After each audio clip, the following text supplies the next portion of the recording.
Kathy and I love cycling. Last week we were cycling along the Niagara River and we were going pretty quickly. Kathy was in front of me and we came across two tourists. Well, they flagged Kathy down and to ask for directions.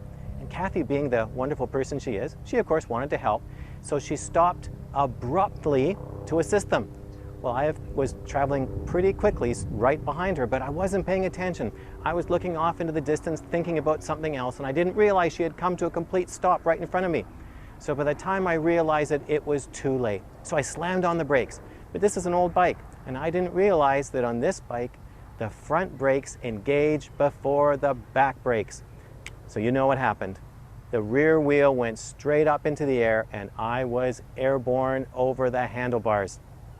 And I remember thinking, as I was flying through the air, that I was glad I had a helmet, but this was not going to end well. Well, I actually escaped with just bruises because I crashed into Kathy and she broke my fall. She was unhurt, but she was a bit startled to find me intertwined with her bike. Now the poor tourists, they were so embarrassed. They couldn't believe the mayhem that they had triggered. But after I was cleaning myself off, I was thinking about abrupt stops in our life. You know, the times when our plans get derailed. And Kathy and I had that experience years ago in our marriage. Our marriage hit the wall very unexpectedly. We had been just going along perfectly fine, but Kathy had 4 weeks of a lot of stress. And at the end of those 4 weeks, she fell apart emotionally. She went completely emotionally numb. And then of course I fell apart too, because at the time I was emotionally codependent on her, so we were both a complete mess. At the time it was so painful, we wondered if this was an attack of Satan.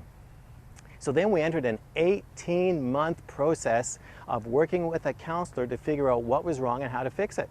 So we discovered that we had emotional baggage, and we learned the healing journey to get rid of emotional baggage.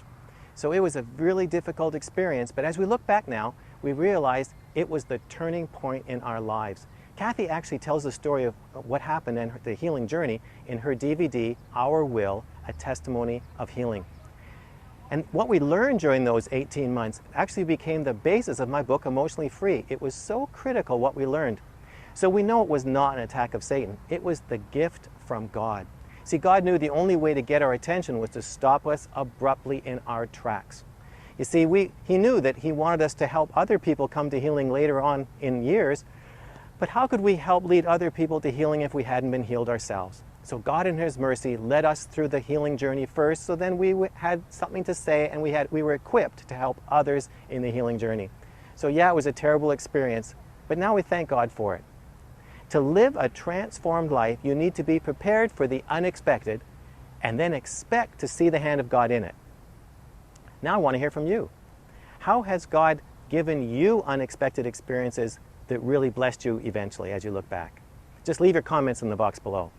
And if this is your first visit here, you need to get my free self-assessment guide. And to do that, just subscribe to my weekly email newsletter by filling out the subscription form right there. So I'll talk to you again next week, but this week, watch for unexpected changes that has God's signature on it.